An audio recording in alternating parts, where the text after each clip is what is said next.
Avec nous, Sylvie Le Calvez du magazine Village. Bonjour Sylvie. Bonjour Francis. C'est la Toussaint aujourd'hui.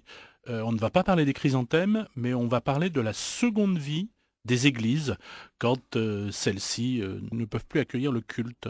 Oui, ou même quand d'ailleurs elles peuvent l'accueillir, mais ce qu'on voit, c'est qu'on a 36 000 communes à peu près en France et 32 000 communes qui ont moins de 2 000 habitants. Et elles concentrent 75% des églises, ces communes-là de moins de 2 000 habitants. Mais elles ne peuvent pas toujours les entretenir. Bah voilà, quand il y a un culte une fois de temps en temps, pour elle financer tout, la restauration du clocher, du porche, des statues, des tableaux, mais c'est carrément impossible. Et pourtant, c'est vraiment ce qui constitue le patrimoine du territoire. Souvent, c'est sur des itinéraires touristiques. Enfin, c'est très très important qu'il soit entretenu, Donc rénové. l'initiative, c'est quoi? Eh ben, l'initiative, c'est la Fondation du patrimoine qui permet de faire du mécénat populaire, c'est-à-dire de faire un appel aux habitants qui souhaitent mettre un petit peu d'argent, même un tout petit peu, pour rénover une église. Alors, soit pour qu'elle reste, ils choisissent bien sûr leur église, dans une liste, celle qui leur tient à cœur, celle où ils ont passé dans le village de leur enfance, celle où ils habitent, ou celle voilà, qu'ils aiment particulièrement, donc ils donnent de l'argent,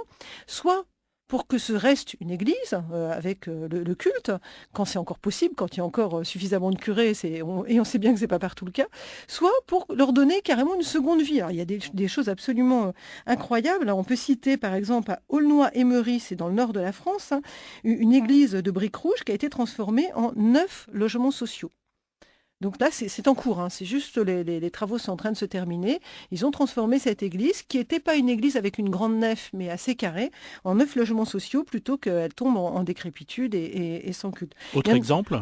Il y a aussi tous les festivals. On sait bien que partout, il y a des festivals maintenant qui peuvent se dérouler dans les églises. Alors, on peut penser au festival L'Art dans les chapelles en Bretagne.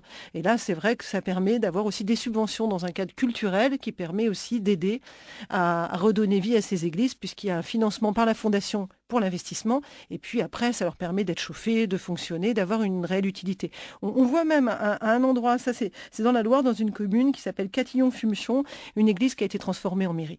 Les retombées locales, donc, sont évidentes. Bah oui, les retombées locales, c'est qu'effectivement, le patrimoine fait partie quand même des grandes forces du tourisme et du tourisme vert de la France. Donc, les maintenir, les rénover, c'est à la fois une qualité de vie pour les habitants localement. Souvent, en plus, c'est un monument, bien sûr, auquel ils tiennent.